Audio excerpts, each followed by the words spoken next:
Hi, Peter Jones, Chartered Surveyor, author and property investor, and in this short series of videos we're looking at 10 things that I've learned over the last 20 years in doing property investing for myself. And number 8 on my list is don't try and do it all on your own. Now I don't know what it is, but it's almost like the entrepreneurial curse, because beginner investors and beginner entrepreneurs often seem to think that you have to start on your own and you have to do everything on your own.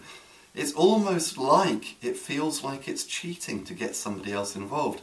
And I know this from doing the property trainings, for example, where maybe an example could be somebody who's based in London who wants to do sort of BRR buy-to-let type investing, which doesn't work in London because the yields aren't there. But they could do it, say, in a northern town. But I can see when I suggest that they find a JV partner up north who can help them to find the type of properties they want, they look at me with that look which says, but isn't that cheating? No, it's not cheating to have help. In actual fact, it's actually smart to have help. Maybe this all comes from my experience of school, where collaboration is viewed as cheating. I don't know. Whatever it is, it seems to be quite a sort of an in-depth, inbuilt mindset that a lot of us suffer from. And I have to confess, it took me a long time to get over this. I worked for many, many years almost entirely on my own. Now, not entirely on my own, because I was working with managing agents and solicitors and mortgage brokers, but the day-to-day running of my business was all down to me. For various reasons, I realised one day that I needed to stop this, that I was doing stuff that actually I wasn't really very good at.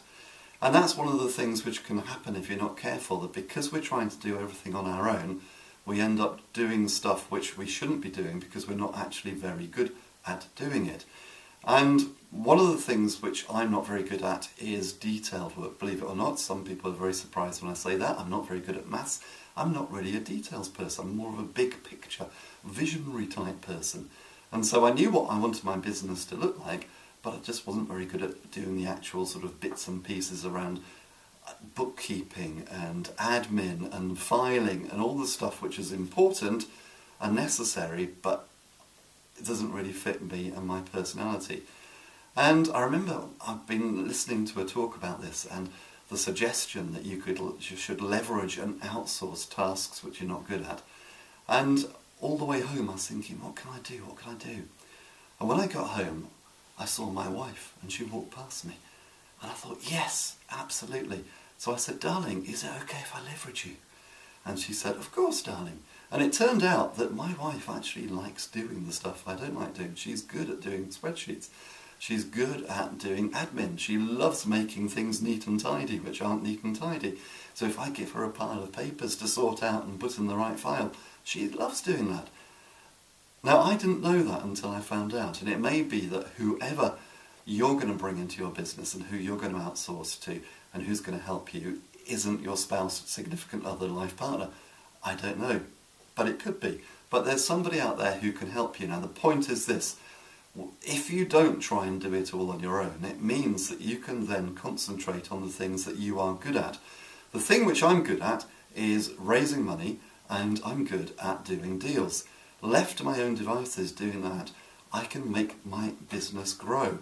If I'm bogged down trying to do bookkeeping and keeping spreadsheets up to date with the latest expenditures and costs and trying to reconcile those to receipts, I just go crazy.